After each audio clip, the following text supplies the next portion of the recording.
Hello and welcome to the Victorian Toffee Show.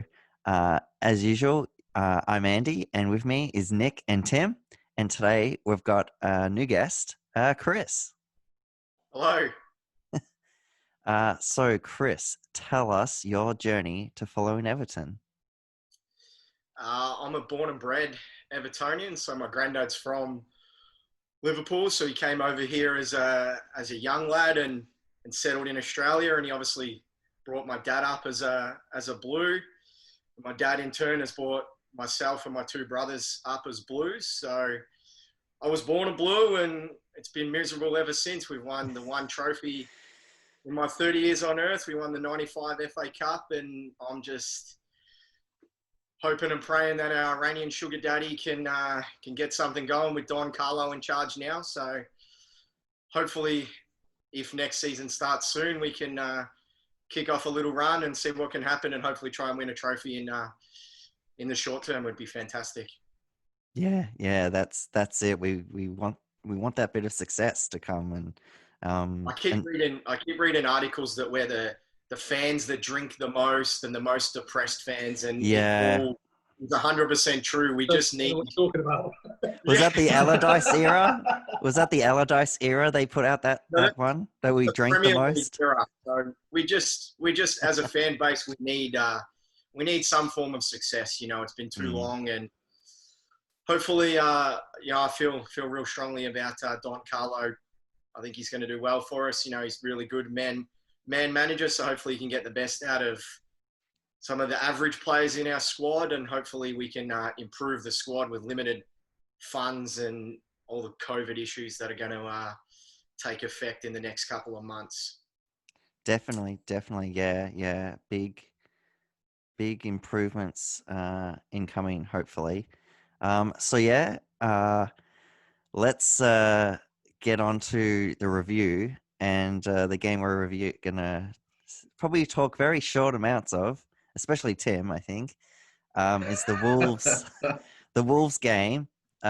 We had a little Zoom meetup and watched it live all together, and it was pretty. I think we spent most time just chatting about other things than actually watching the game.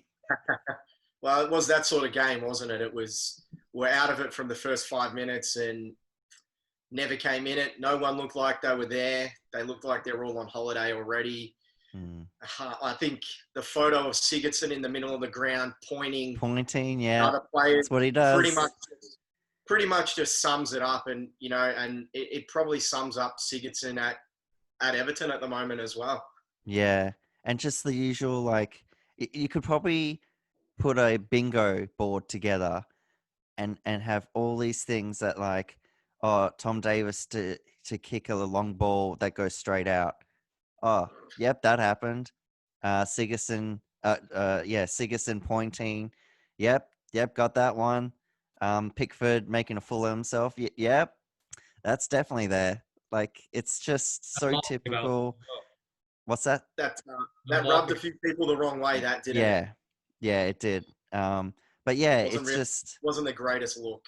No. But yeah, it just shows you that we may be really inconsistent of the way we play, but we're showing consistency of, I guess, the players' attitudes. Consistently horrible. And consistently horrible. Yeah, that's it.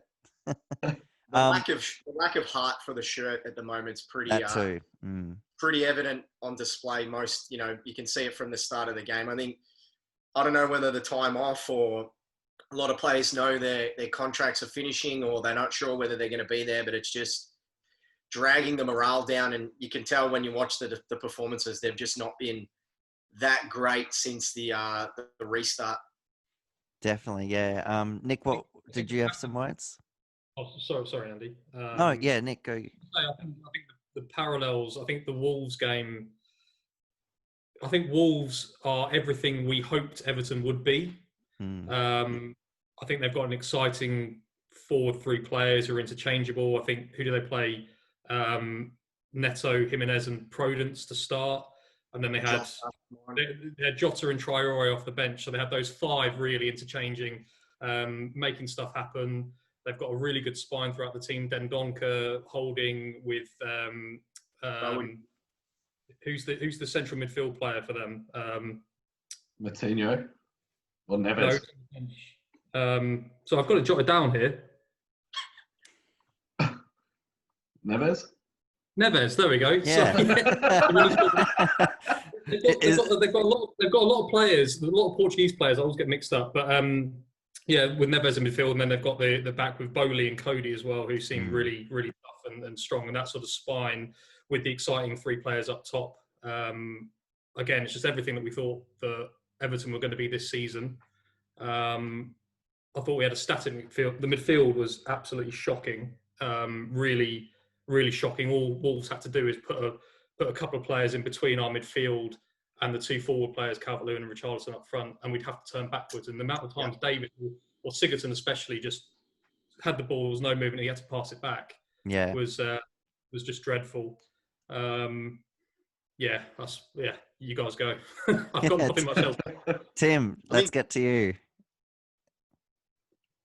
Well, as you know, because you were unfortunate enough to have to watch the game with me over Zoom, I had a fair bit to say that night, but I'll try and keep this a bit more PG rated. Look, obviously it was horrid. I mean, at the end of the day, I think I agree with Chris. I think all the players are on holiday. I do believe too that probably a number of them have been told that they have no future anymore. We're technically safe from relegation. We're no chance of making Europe. So what are they playing for? Pride in the shirt, but let's not forget a lot of these guys are guys that have come across on big wages from bigger clubs. So they probably don't have that pride in the shirt. I mean, they're basically playing for us to get a price for them, pretty much. Yeah, well, at least you could be saying go out there so we can at least recoup some of the money that we spent on you. You bloody up. But Sigurdsson is just he's too one-paced. He's not dynamic. He used to be creative, but he's not anymore. And the Davis was just a mess. And I think Nicky mentioned last week something about perhaps Davis might need to go out on loan. And I actually think that might not be a bad idea. Have a year of getting solid game time away from the moans and groans of Everton fans who sort of heap it on him a bit and build up his confidence. Like whole game. Yeah, and maybe he could come back as a really good player. But our midfield, basically, particularly in centre midfield, is so one-paced. Even Schneiderlin's not there anymore, but he was, pretty slow. Delph. Then you throw in Sigurdsson, Gomez, Davis. None of those guys are really quick or really known for their run up and down the pitch all day sort of work ethic.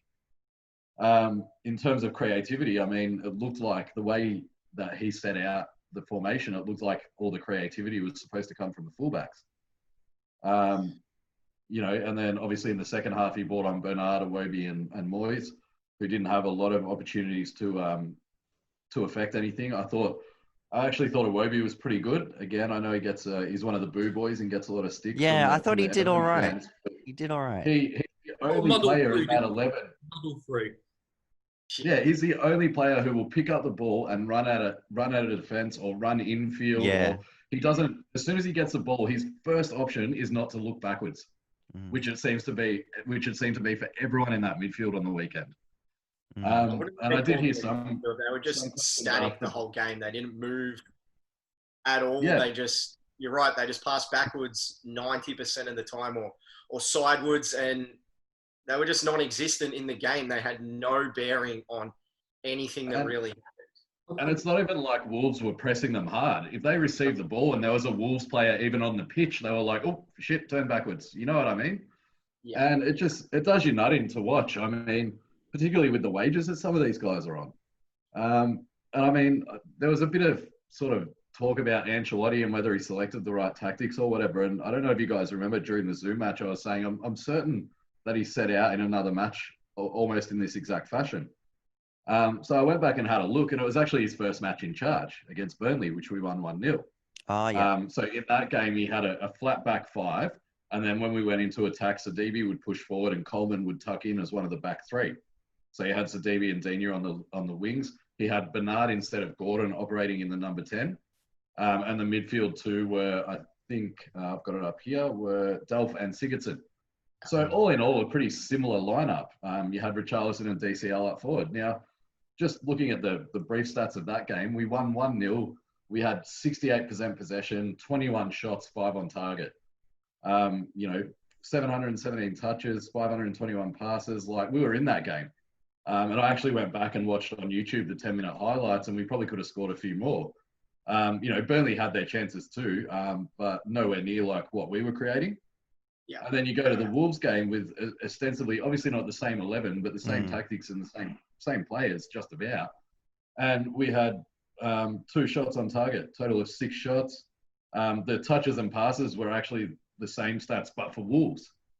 Yeah. So we basically became Burnley in that game, only Wolves took more chances than we did when we played Burnley. And the other thing that I just wanted to touch on as well, I was listening to a few different podcasts and all that today, because I always listen to all sorts of Everton podcasts. And one of the guys mentioned, I think it might have been on the Liverpool Echo podcast, mentioned that, as I'm sure you've all seen, Seamus Coleman came out after the game and actually questioned a lot of players about their work ethic.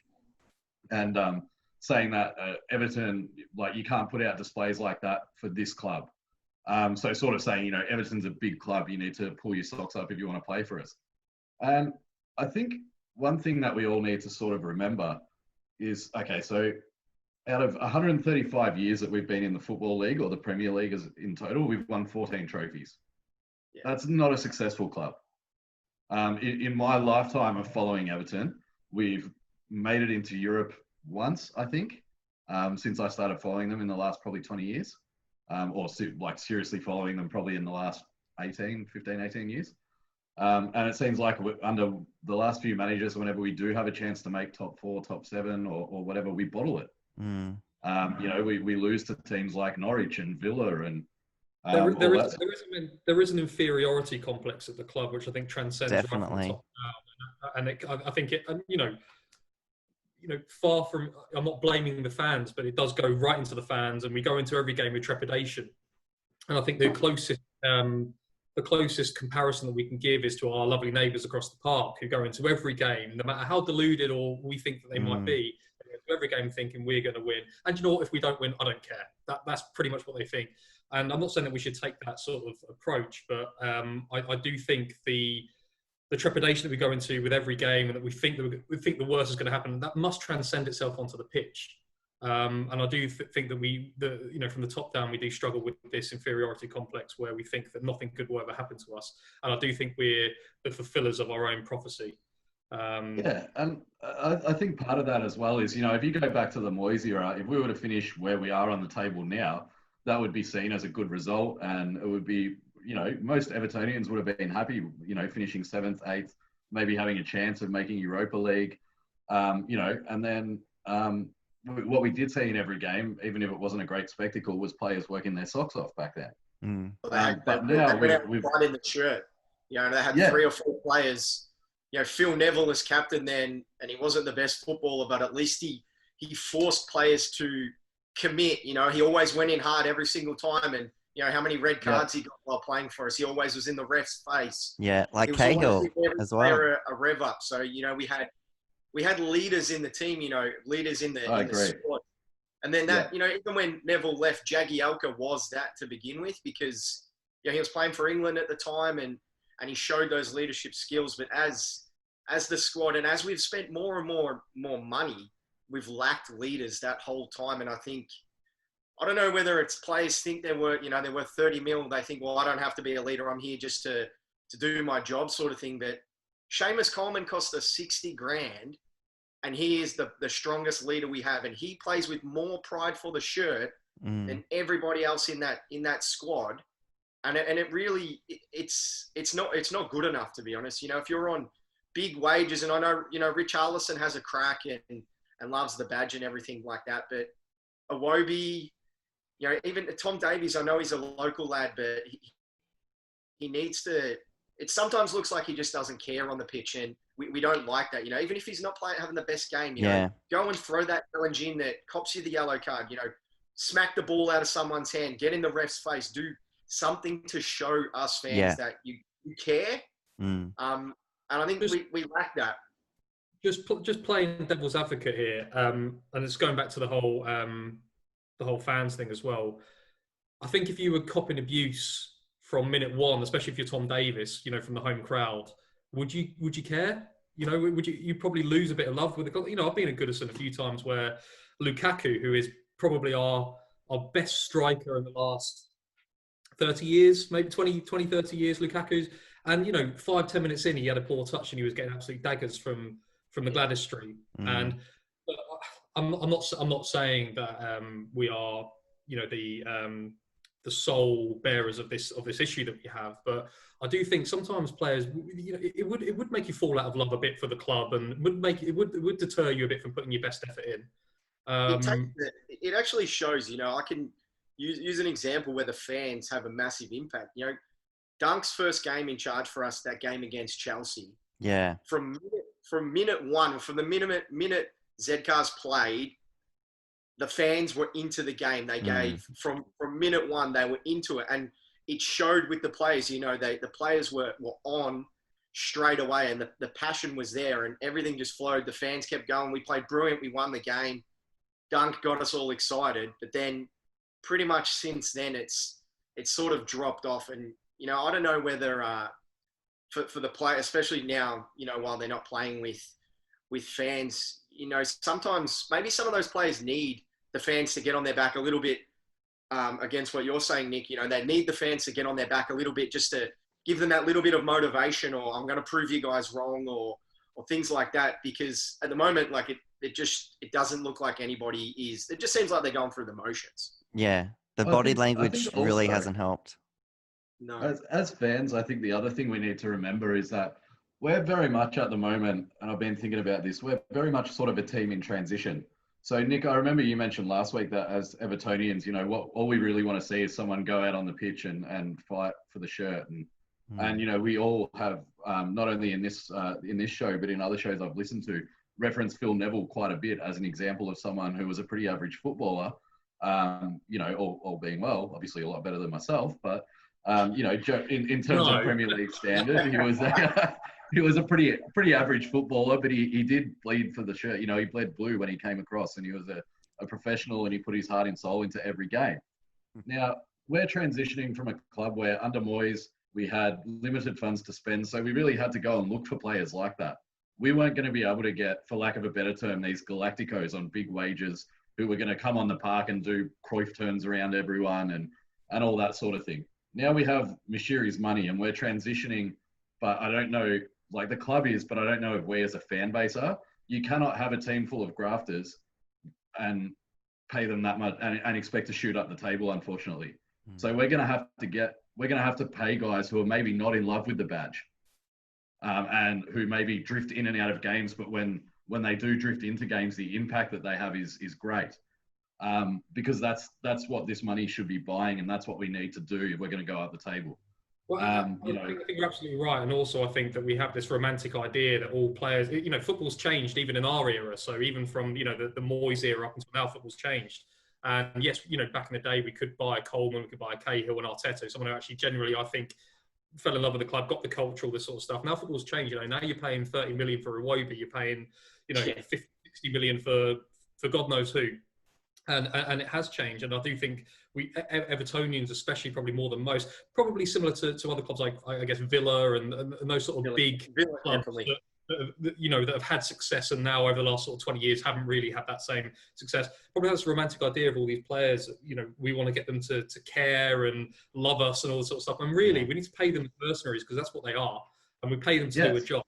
We buy them, and maybe Everton as a club need to sort of get rid of this idea that we want to buy the next hero and just get them in for a couple of years, build something, and then if we have some success, then it will come, like it did with Man City and say players like Aguero and David Silva, who essentially just came for the money but then stayed because of the success, and I'm sure grew an affection and an affinity for the club after. But to have that idea that every club that's going to come through the door is going to love Everton and get Everton and, and buy into this amazing, wonderful, best club in the world that we have is probably fantasy and not going to happen. Yeah, that's right. And if you look at all these clubs that have got that big money, they didn't get it right straight away. Look at Chelsea, look at Man City, think of players like Shevchenko, Robinho, Michael Ballack even. You know what I mean? These guys were all, Nico, that term you used was one I was going to use myself, virtually mercenaries who followed the money. And they probably didn't love the club and they were there for a payday. But the reality of the money game is that if we want to shoot up the table, we are going to have some players like that. And I think that our fan base as a whole kind of needs to understand that the days of just signing guys who work hard and graft for the shirt are past, unless we want to keep finishing 8th, 9th, 10th on the table every year. We need to, we're all saying we want to aim higher for that. But with Mashiri's money, which I think instilled this new expectation amongst Evertonians, oh, great, we've got the money now. That was the only thing holding us back from competing in the top 6. And maybe that's true. When we landed the money, everybody else landed money at a very similar time. You know, we weren't the only one. Chelsea got all their money before everyone. Then City got all their money.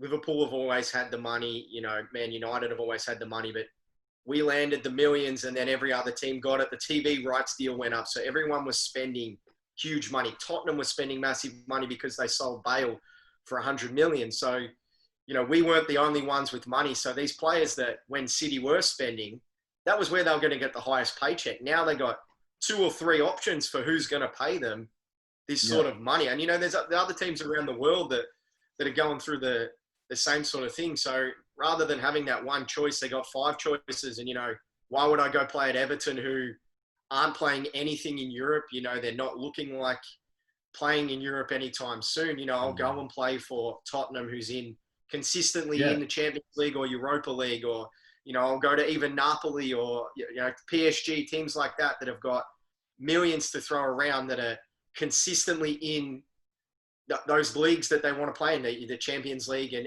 to a certain extent, you know, the Europa League. It's more games. You know, I think a lot of players want to be playing football, and to be playing more football, you have to be playing midweek. You know, you need Champions League or Europa League.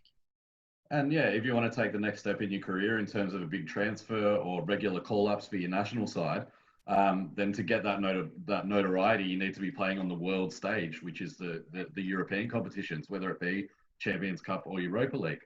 So I guess, like, obviously I was fuming during the Wolves game at what I was watching, and I'll give you the hot tip. I won't be getting up at the next section. 2 fumes.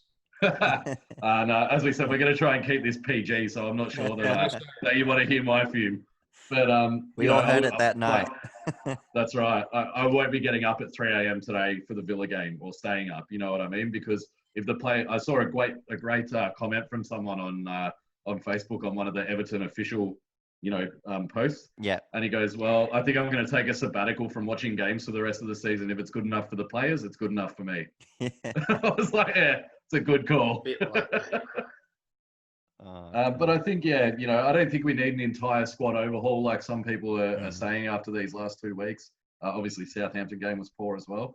I think we've got the players there. There's nothing left to play for. And I know we're saying they should be playing for the pride of the shirt, but you got a little Bernard who's Brazilian. He doesn't give a toss about the shirt, I wouldn't think. He's there for the money. He's on ridiculous wages. Iwobi's only been there 1 season. You know what I mean? None of these guys are like ingrained Everton players. Most of the guys that lined up there, aside from Coleman, are all guys that have come in on big money or big wages. Probably aside from Coleman and maybe DCL. So they're all mentally on holidays, and as you mentioned, Chris, probably a few of them have been told that they don't have career at Everton after these games. So really, I kind of, although I'm not saying that's an acceptable excuse to lose, I think it's good to remember that and keep in perspective. It's the end of a season where we're playing for nothing. So results may suck, but it doesn't mean we have to, all of a sudden, we have to overhaul the whole squad to be competitive next season. But here's the next question. Like, with those, with quite a few players we should be, releasing, like, who's going to seriously buy them? Like, where would Sigurdsson go? Like, who would pay his wages? That's the same problem we have with players like Nias and Martina. Mohamed players like that. It's the same old Everton. It's hard not to repeat. But we have players like Nias, Besic, who couldn't get into Sheffield United's team. Although Sheffield United are way better than us. Let's be honest. Yeah. They want to. Sheffield United come out today and said they want to keep him, Besic. Yeah, I've read a few articles. A few teams are showing interest in him, apparently. And I tell you what, we could do with a bit of Besic right now. I know it's got to this point where, hopefully we were going to be at least challenging top 6 by this season. So players like Besic, Balassi, those sort of players, we thought, okay, or Tosin before his injury, we don't need them, whatever. Now we'll just think, why not have Besic back in the squad? Why not play Balassi? Balassi, yeah. Could they be any worse than what we've got right now? And we've got a couple of games left of the season, nothing really to play for. Why not?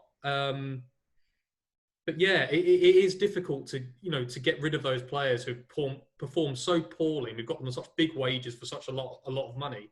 It's hard to see how we're gonna, especially players like Sigurdsson, who is 45 million that guy cost. I don't know what his wages are. I'm sure they're in excess of 80 grand a week. 100,000 a week, I'd reckon. Easily, and it's like who's going to afford them? I mean, the only teams that I could see him going back to are like a mid-level club in La Liga or the Premier League. But would West Ham pick him up? That's what I was thinking. West Ham are the only club I think are dumb enough to do so. We'll swap, when Norwich go down, we'll swap him for Buendia. Your man. Your man, yeah. But yeah, I think the other thing to remember too, and I was thinking of this today, so since Moyes left and we've had a few managers now, Iranian Sugar Daddy has come in, there's always been, I know I was saying that we can't have a team full of grafters if we're going to crack the top 6, and I do believe that, but you need one, particularly in central midfield, I reckon. And guys I'm thinking of here are James McCarthy under Martinez. That guy was not a fashionable footballer, but if you go back and look at the results, he was one of our most important players. When he got injured, we started losing because he was important. The player that we're missing more than anyone, Idrissa Gana Gueye. And that's the next one I was going to move to. So we lost Idrissa Gueye. Now again, he's not great going forward, but he operates at both ends of the pitch and he works hard and he runs hard. Great tackler. And Gabaman was supposed to be his replacement. We're all saying, you can see just from an eye test that our midfield is one-paced and no one runs, our central midfield in particular. And we're talking about Gomez, and I'm throwing Gomez in there because, I mean, that's not what he was brought to do, but he doesn't do it anyway. So, him and Sigurdsson are very similar players. So if you put those two in central midfield, you just got two pivots. No one's moving. I thought and Gabaman could do that role. Andre Gomez was there for the underwear deal, wasn't he? To model the new Everton underwear and take a shot. Bring in the hair. But yeah, so I think, probably Silva was a bit unlucky in terms of Idrissa Gueye, signing off on Idrissa Gueye, leaving with the thought, and as I've said to you guys before, at the time it looked like a great deal. We sold a 30-year-old to PSG and then bought a 24-year-old who was supposed to be his like-for-like replacement for less money. So that seems, on the surface of it, seemed like a good deal. Unfortunately, the bloke's just never gotten on the park this season. So we don't know if he is any good or not. We don't know what he's capable of. But, I think a lot of that sort of led to Silva because that would have thrown his plans into disarray because having that midfield player was very important in the way that his system's set up. And one other thing I just wanted to mention was let's not forget that when Ancelotti came in, we were talking about just save us from relegation. And now us as a fan base are sitting here fuming because we're not going to make Europe. It's that so shit. really, I wasn't really hoping for Europe at all. I just want us to play better and be consistent, and we just haven't been. I think it's that as we've discussed in several shows as well, it was that string of games where we were sort of just on the cusp, and as I discussed, I think in last week's show, I said if Sheffield and Burnley draw and we can beat Tottenham, we'll be well in with a chance of top 6. Sheffield and Burnley drew. It was like the planets were aligned, and then we fluffed it. And then we just haven't recovered from that. Because, that Tottenham team was poor. It was... We had our chance, and we just didn't... An own goal, basically. And then they just said, oh, well, we've got to go. We'll just pass the ball around. They're not doing anything. They're not really threatening. When we go 1-0 down, we've lost the game, haven't we? Yeah, definitely. Every time. As soon as Wolves scored, I was like, well, I think that's it. Well, I mean, going back to the Wolves game, I think the timing of the goals absolutely killed us. Obviously, with the first goal in right on half time, which arguably wasn't a penalty. I don't think it was. It might have been, but it should have at least gone to review. It didn't. And then the second goal, you've got a young kid, Branthwaite, who gets beaten. It's a really good ball in. It's a really good header. It's difficult to blame. It happens. The third goal I'd like to discuss, because it wasn't just the third goal. They also should have got a fourth goal, and it came from very similar. Yeah, that's right, Traore. Yeah. Where I think it was Coleman and Keane both. Actually, no, I think it's Coleman Keane got done for the third goal, where I think it was Ruben It was Neves. Davis, actually. Davis, yeah. No, I think maybe, yeah, one of those players. Some Everton player did, but basically it was really poor defensively, and Ruben Neves just pinged the ball over. Pickford got beaten at his near post, which he should never get beaten at. But then there was also a chance for the fourth goal where Traore missed an absolute sitter. He missed an open goal, where it was exactly the same ball, and it was two Everton players. I think it was a combination of Coleman, Davis, and Keane in any one of those two situations. Who got, and it was just so poor on both times. I think the third goal, Pickford, what you're doing, you can't get beaten at your near post. I know it was a good strike, I know it was a good ball, but yeah, really, really terrible. I think he's got big marks over him. You're right as well, though. That fourth almost goal you're talking about, that was really, I almost, if that had been scored, I probably would have had a fair bit to say about Seamus Coleman, because Davis is tracking Jota, I think it was, who was running with the ball. And basically, he's on the inside of him. He's a bit behind him, but he's on the inside of him. Jota's running into goal. So really, if Pickford comes out as he gets closer to goal, he's not going to have a shot or a pass if Coleman stayed on Traore streaming through the middle. Coleman saw Traore streaming through the middle and went, no, I'm going to go over here and help Davis on Jota, which left Traore there free. On his own, yeah. Like, you know what I mean? It was really a bit silly by Seamus. Because then what happened, as Jota got closer, Pickford did come out. So when that ball did come across, the whole goal was open, and, lucky, unlucky, didn't really matter at that point whether they got a fourth goal or not. But, Traore, unlucky for him, I guess, placed it over. Yeah. Well, Nick, you mentioned tomorrow's game, and that's Aston Villa at Goodison. So, yeah, what are our thoughts on that? Chris, we'll go to you.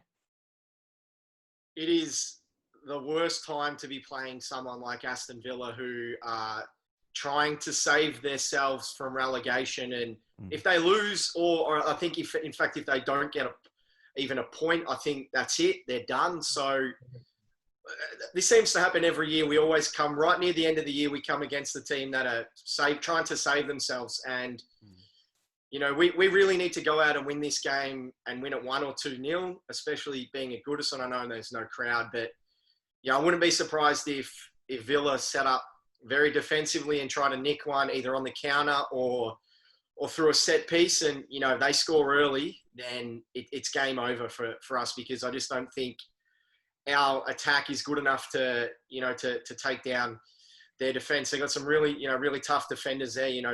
Mings is a really, really good player. Grealish is the most fouled player in the Premier League. He has the ball. I think he's had the second most amount of touches in the Prem this season. And he's a really, really good player. So if he gets to get a hold of the ball, I think we're in a bit of trouble. And, I actually am hoping that Ancelotti, makes a few changes, play Branthwaite, Benny Benanga, he's been on the bench, start him. Start DCL and start Moise Keane with him, Let's see what they've got now. It couldn't be any worse than what's happened. I know everyone's been calling for it. And, I know Richarlison's, he's our best player by a mile, but maybe sit him on the bench, give him a bit of a rest and see what else they've got. We know we can chuck him on for half an hour at the end. We know he's going to run. We know he's always a chance to score from anything. And, he would be really good coming on with half an hour to go against an Aston Villa defence, especially if it's 0-0 and, there's a bit to play, because they'll have to open up to try and score. So, I think it's a real danger game.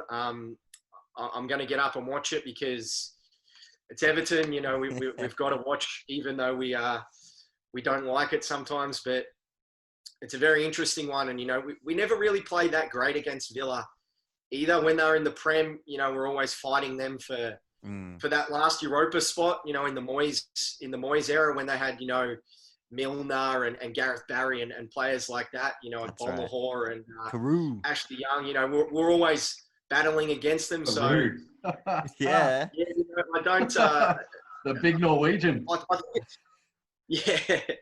I think it's just a danger game for us, and I hope we win it. I think we could win 1 or 2-0, but I'd take a point. Maybe you think so. Maybe you think that we could. I don't know. I just think Villa are battling and they need to win. And how much does this Everton team want to win? Want to, even give a fight for it? That's the question you've got to ask. I know it's sad to even say it, but I really think it's an important question. How much? And you've got the Villa team who aren't, they're not that bad aside. They've been awful defensively, but I think they do with what they do well with what they've got, and they at least fight for whatever chance they've got of staying up. And yeah, I could see them nicking something. I don't. Look, I'd like to think that we won't lose, but I'm not confident of a win when maybe we should be.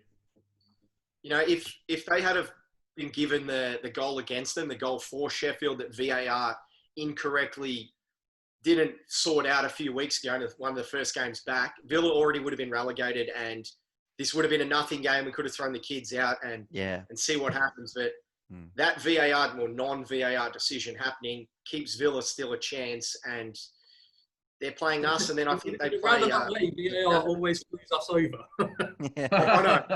I know. So hopefully you're right. Hopefully we do come out firing, but who knows what Everton's going to rock up? That's right. Yeah. Which team? How about you, Nick?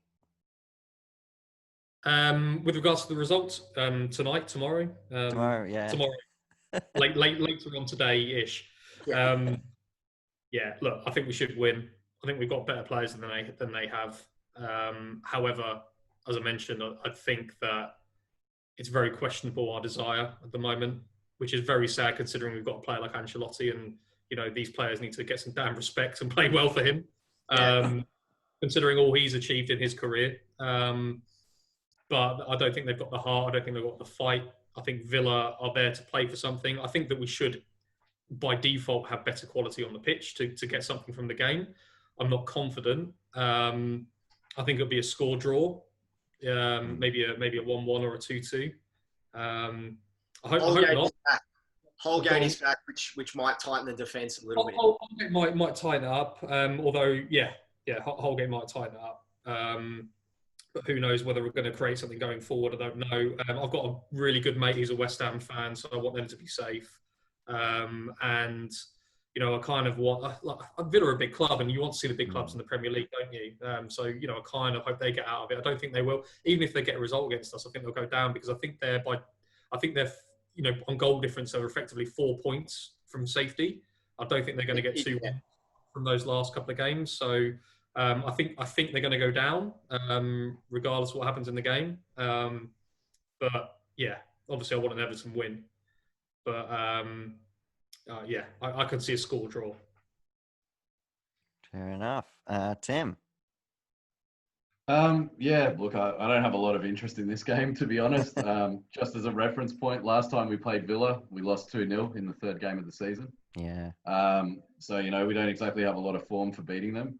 What I'd like to see is, I pretty much agree with Chris, I'd like to see a bit of a shake-up to the lineup. Ultimately, whether we win or lose has minimal effect on our season for the remainder of the season. But, I'm going to bang on again about Moise Keane for a minute, because we all know he's my secret love child. Now, let's just say that he is a flop. I don't agree that he is, but let's say that he is, which seems to be the popular opinion at the moment amongst the fan base. Personally, I think he just hasn't been given enough of a chance to show his wares. But let's just say that everyone's right except for me, and he is a flop, right? Then even then, you still want to be playing him in these last few games in case he shows something that would make another club pay money for him. I mean, either way, you still have to give him some games. And if you're not going to do it now when there's nothing left to play for, 2-3 games left in the season, when is the kid going to get games? And given how thick and fast the games are coming as well, I think Richarlison looked exhausted in that Wolves game. And DCL probably can't be far behind, so he's probably due a start. I agree with Chris as well. I'd keep Branthwaite going. Why not? And the other one, I don't know, maybe give Bernard another start, or Wobie. Central midfield, I think we're kind of limited for choices there, really, unfortunately. But if Holgate's fit, maybe throw him into central midfield. Would anyone consider dropping Pickford? Who, sorry? Would you consider dropping Pickford and trying Virginia or Stecklenburg. I know Stecklenburg's on the way I out, but you would. I can't see them doing it. I think he deserves it. I think he deserves to be dropped, Yeah. especially that little look at the camera with his tongue up when we're 2-0 down. You know, if we were 2-0 up, then maybe it'd be different, but we were 2-0 down. It wasn't funny. So I've lost it with him. But no, I don't think it'll do any good to squad morale. But yeah, what about you, Andy? What do you think we're going to do against Villa, if anything?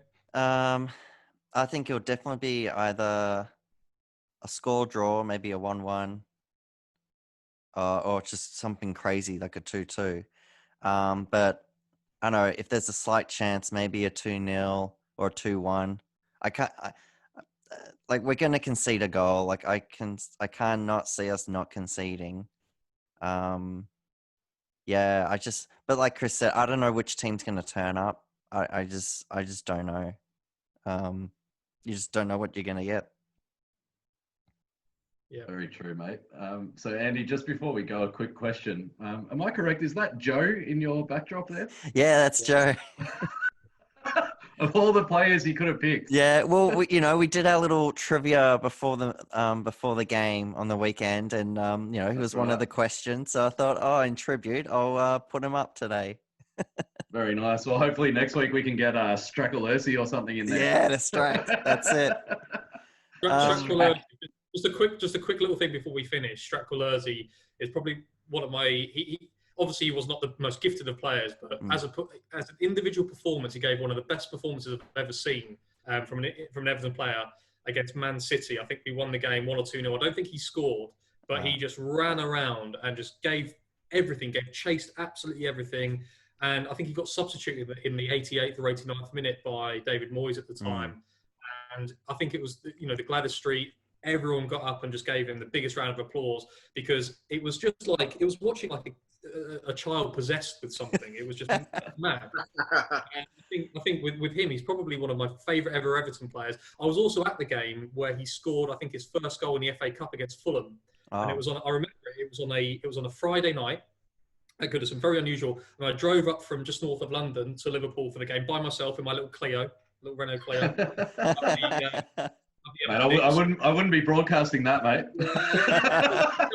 Going out to the WWW. But yeah, and he was there, and I remember he scored, and he broke down in tears. I was in the Bullens in the Bullens Road stand, and he broke down in tears in between the Bullens Road and the Park End. And proper passion, tears. He was basically a guy that couldn't believe his luck that he was playing in the stadium like in the FA Cup and the Premier League and all this sort of stuff. But fair play to him, and he gave everything. And I think that's a nice thing that you mentioned there. I think Stratcolursi is very, I remember him very fondly. Yeah, he's a bit of a cult hero, isn't he? And again, like we've said, other players we've referenced throughout the show today, Coleman and all. And Neville and all that, he's definitely, the sort of heart and soul player that we all feel like we could use a bit more of right at the moment. Yeah, bring him back. Indeed. Well, probably not Phil Neville. Yeah, no. He's good. All right, yeah, we'll wrap it up there. Thanks everyone for watching. And thanks to David Brent for his cameo performance today. It looked really appreciate him dropping by. Must be nothing to do over there in the UK. Yeah, I know. Fingers crossed for it's got to go, unfortunately. As my Barnett's got to go as well. I mean, the whole thing is just mental. For those of you that don't know, we're in Melbourne. We're back in stage 3 lockdown. So the only excuse I've got for what's going on with my beard and my hair is that. So fingers crossed we can get back to normality soon. Oh, well, just a measly 300 plus cases today, so I'm sure we'll be fine. Yeah, we'll be all right. Anyway, hopefully we wake up to some, or in your case, Chris, obviously you're going to watch a game, but hopefully we wake up to some positive news and kick off Friday pretty well. Yeah, improve our weekend. Fingers crossed. Everyone can find us on Facebook at Everton Supporters Club of Victoria and on Twitter at Toffees Victoria. And Nick, what's our Instagram? Toffees.Victoria. There we go. All right, guys. Catch you later. See you, boys. There you go.